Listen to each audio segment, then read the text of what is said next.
And here's what you have to look forward to coming up in week 2. Portland and Angel City, they kick things off tomorrow in a little West Coast clash at 10 p.m. Eastern. Chicago and Houston face off on Sunday on Paramount Plus.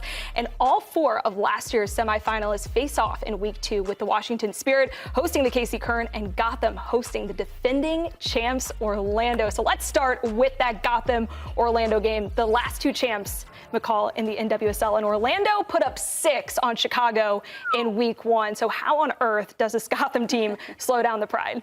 I mean, I want to focus on a strong attribute for Gotham FC, which is their center back pairing with Sonnet and Davidson.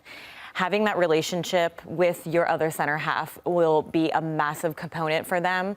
And they have both on the global stage and the club level a lot of experience together. And just knowing for those key components of pressure, cover, balance in your defensive shape that they really understand each other and they're very fluid in their defense is key. And also, it might be something that we see going forward on the national level coming for games in April. If Girma isn't able to get healthy, that's going to be our 2 people that are holding it for our nation. So we'll see how they work together for the remainder of the season and see what comes for them in April as well. Yeah, big test, and we also know Emma Hayes is going to be watching. Oh, always. Emma Hayes is always watching. I love the shout out, though, to Emily Sonnet and Tierna Davidson in that center back pairing, because defensively they are so locked down, like you mentioned, but offensively they're so confident playing line breaking balls, being playmaking center backs. And even with Ann-Katrin Berger in goal behind them for this Gotham side, they like to build out of the back. We saw that in week 1 for Gotham, where Ann-Katrin Berger is really confident playing a really long ball into a midfielder or a forward that checks back.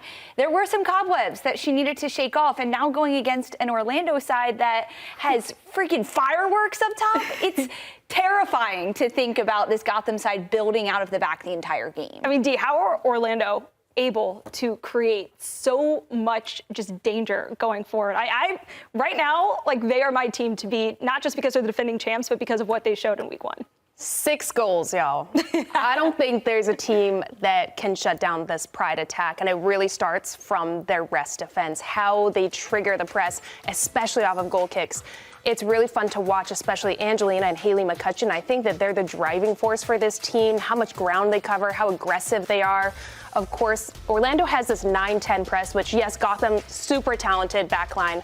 I mean, a talented goalkeeper in Ann-Katrin Berger who can play a ball on a dime. But when you have Barbara Banda, Marta, Ally Watt, you doing a 9-10 press, Ally Watt cutting the field in half, having some back pressure, it is hard to build out. And then you have Haley McCutcheon and Angelina, who are bodying you in the middle of the pitch when the ball does pop out.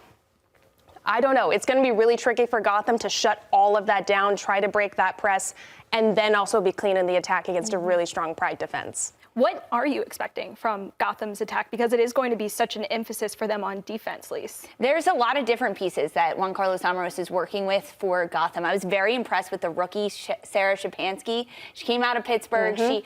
She played in the wide areas, mostly in college. And I think Juan Carlos Amorós gave her a lot of freedom to float centrally, because she occupied so much space in between Seattle's backline and their midfield. She looked so confident on the ball, but she also was whipping crosses in. She found Esther Gonzalez on a dime a couple of times. So there are pieces.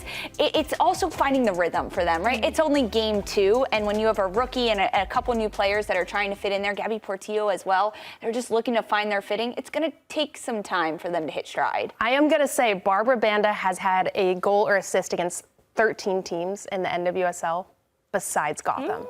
So if I'm her, this is the game where she finally checks that box. I don't know who I am this year. I picked up a thing out of Lisa's notebook and, decided to say it. But really, Lisa, you got to check for a missing page, right? The Lisa Carlin handbook. But I do think Barbara Banda, if that's something that you're looking at, this is a team you want to go shut down. You want them to be scared of you. And that's going to be hard for Gotham to have confidence going forward, in my opinion. Yeah, but Banda has her work cut out for her. If you remember last summer in the Olympics, going against Davidson and going against Sonnet as center backs, Banda was very, very quiet with Zambia. She didn't get a sniff on goal when they were playing and matching up with the United States this past summer. And a lot of that has to do with those 2 key components that I spoke about earlier, Davidson and Sonnet, and that's who they're going to be going up against. So we'll see how it works out for them, but... Ooh.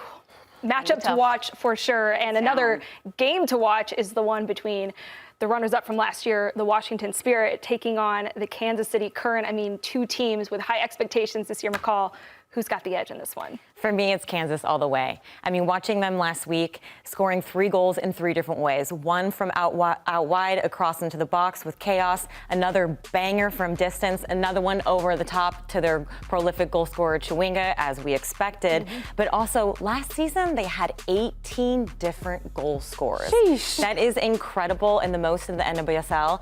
And they're just going to continue to share the load and have so much threat going forward. And they proved that in their first match this last week. Kansas City thrives when they have space in behind. Washington is not going to give this current side any space. I imagine the Spirit's going to sit back mid to low block, as we've seen them do even in this opening match week, and then look to go in transition. They're still waiting on some key players to return. Trinity Rodman came off the bench. Croy Bethune is waiting in the wings eagerly, and that gives an edge to Washington. They're physical. They want to get stuck in, and I imagine that's how they're going to try to defend against this prolific Kansas City attack. Hit them before they get on the run. Give them a little tug. Try to body them off the ball, but give them no space in behind so they can't run. That eliminates half the game. They're going to try. I agree. I think it comes down to the dark arts when you're playing a team like Kansas City. McCall's should take this because McCall is the queen of the dark arts. I learned so much from her my rookie year in the league. It's hitting players before they get running, like a Chewinga, who no one can keep up with her.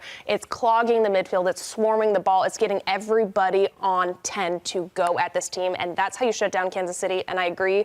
The quick transitions are going to be the way to do it. Kansas City is still not the strongest team in those transitions. Yes, going forward, they're incredible, but defensively, I think that they're going to cause issues. The Spirit put up 4 on KC last year. Not many teams did that well against the Current, and Washington were one of them on their home field. For Kansas City this year, though, in week 1, we saw them start in an initial 4-back, and then as soon as they look to build, they send one player forward, and it's only 3. Yep. If Washington can attack on that and go against just 3 center backs for Kansas City, that's where they're going to get burned. It's wild. At times, you'll watch Kansas, and they have 6 players on the front line. They really push forward. All gas and over. On the contrary, they're leaving a lot of holes and gaps and transitional moments that could be scary. And if Spirit can take care of that, then it will definitely be a closer game than, a lot of threat going forward for Kansas City. They could get another 3 goals on another team, but Spirit just has to tighten up. Not the Spirit stand. Lisa Carlin, the Spirit stand. No, I'm going to back McCall on this side because you mentioned the 3 different goal scorers, the 18 they had last year.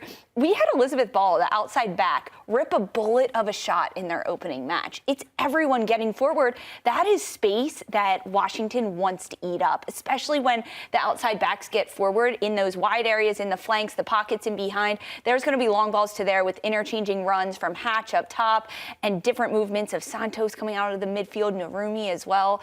I don't think we've even seen the tip of the iceberg for what Washington can give offensively. Okay, McCall, I've just been sitting here waiting to know, what is your go-to dark art, I guess? Like, that's what we call it. It's just small little details and moments that you have to win. It's like competition on max, right? Like picking up a throw in really fast, or just nudging a player when the referee's not looking, just winning your battles. I like to break the game down into 91-minute battles, and if you can win those 90 battles over and over again, most likely your team's going to come out on top. So you just have to treat it in small moments where you just need to have that competitive edge and win. No wonder she was a legend. Yeah, seriously. This is why we won a championship, y'all. Yeah. Love that. Look at you two. Hey, any smack talk?